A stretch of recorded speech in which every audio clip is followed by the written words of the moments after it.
Third of the great hypocrisies is hidden inside the shell game that is this super Congress. The super Congress is supposed to cut evenly from domestic and defense spending. But if it cannot agree on those cuts, or Congress will not endorse them, there will be a trigger that automatically cuts $1.2 trillion or more. But those cuts will not necessarily come evenly from the Pentagon. We are presented with an agreement that seems to guarantee the gutting of every local sacred cow from the Defense Department, except if the congressmen and senators to whom the cows are sacred disagree and overrule or sabotage the super Congress, or except if for some reason a 12-member committee split evenly along party lines can't manage to avoid finishing every damned vote 6-6. We're cutting defense. Unless we're not. Think of the circumstances during the election and imagine yourself an advertising executive. You have a country where about 80% of the population thinks it's going the wrong way, thinks the government doesn't work for us. It works for a few big interests looking out for themselves. The fourth of the great hypocrisies is the evident agreement to not add any revenues to the process of cutting. Not only is the impetus to make human budget sacrifices out of the poor and dependent formalized, but the rich and the corporations are thus indemnified again and given more money not merely to spend on themselves and their own luxuries, but more vitally they are given more money to spend on buying politicians, buying legislatures, buying courts, buying entire states, all of which can be directed like so many weapons in the service of one cause and one cause alone, making by statute and ruling the further protection of the wealthy at the expense of everybody else, untouchable, inviolable, permanent. The White House today boasted of loopholes to be closed and tax breaks to be rescinded later by a committee that is yet to be formed.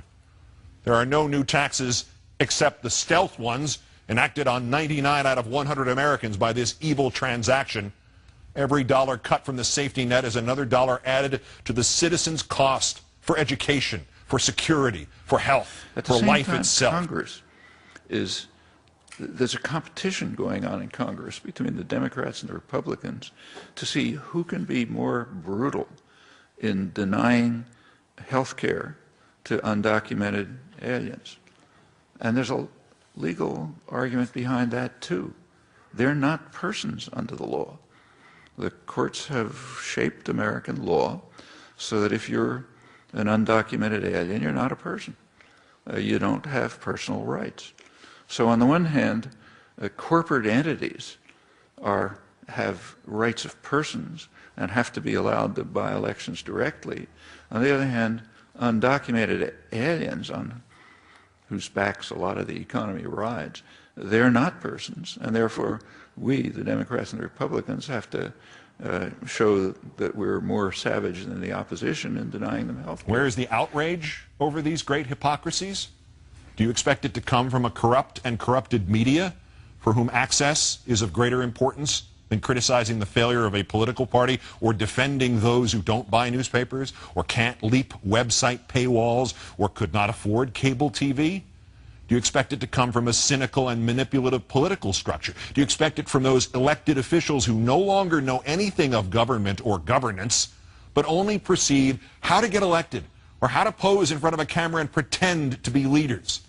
Do you expect it from politicians themselves who will merely calculate whether or not it's right based on whether or not it will get them more contributions? Do you expect it will come from the great middle ground of this country with a population obsessed with entertainment, video games, social media, sports, and trivia? Where is the outrage to come from? They have a reason to protest that. But the tragedy is that the protests and many other things, the protests are being organized by pretty much the same sectors that are creating the crisis. I mean, the corporate money that's behind them is the ones who are very happy that it's coming out like this. And it's a real failure of the activist movements, the left, the peace movement, so on, that we're not organizing. I think that's the question we ought to ask. From you, it will do no good to wait for the politicians to suddenly atone for their sins. They're too busy trying to keep their jobs to do their jobs. It will do no good to wait for the media to suddenly remember its origins as the free press, the watchdog of democracy envisioned by Jefferson. They are too busy trying to get exclusive details about exactly how the bank robbers emptied the public's pockets to give a damn about telling anybody what they looked like or which way they went. It will do no good to wait for the apolitical public to get a clue. They can't hear the clue through all the chatter and scandal and diversion and delusion and illusion. The betrayal of what this nation is supposed to be about did not begin with this deal, and it surely will not end with this deal. There is a tide pushing back the rights of each of us, and it has been artificially induced by union bashing and the sowing of hatreds and fears, and now this ever more institutionalized economic battering of the average American. It will continue, and it will crush us, because those who created it are organized and unified and hell-bent. And the only response is to be organized and unified and hell-bent in return.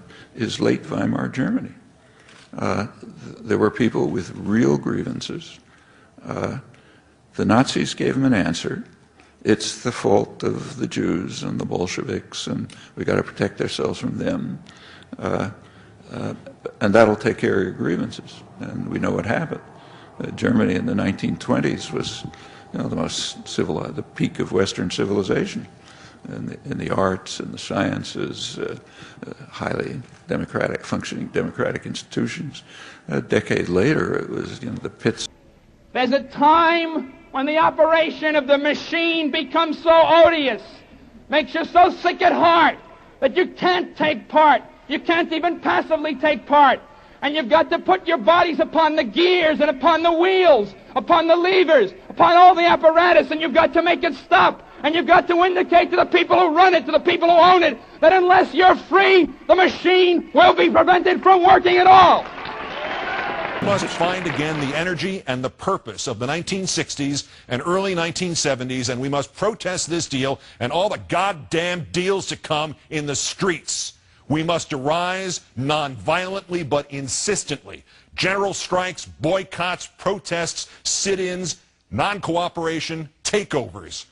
But modern versions of that resistance, facilitated and amplified by a weapon our predecessors did not have, the glory that is instantaneous communication. The people who for the last 30 years have seen their wages, income stagnate or decline, benefits decline, services decline, there's nothing for the children, the world's out of control. These are the people who on polls, maybe 80% of them, say the country's going in the wrong direction, the government's run by the few and the special interests, not the people, and so on. They're not wrong. This is all happening to them, and the answers that they're getting from, say, Rush Limbaugh, Michael Savage, the rest of them, are, well, we have an answer. From an old and almost cliched motion picture that the wisdom comes. First, you've got to get mad.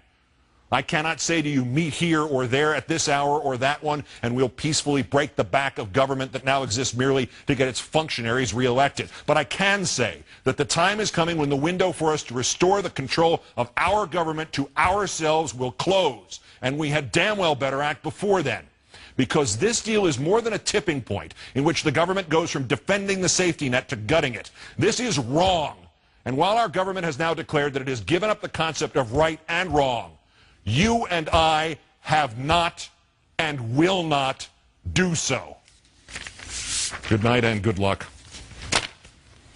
And there's something kind of surreal going on, because at the very same time, the logic of this for the Supreme Court is that corporations are persons. They have personal rights, so therefore have the right of free speech. That was, in fact, a gift to the corporate world by the courts about a century ago. Conservatives who used to exist, the name does, not the category, bitterly condemned it. They called it a form of communism, a return to feudalism, and so on. But they got it, and by now they have rights way beyond persons. So because they have rights of persons, they have the right of free speech, so therefore they can buy elections directly.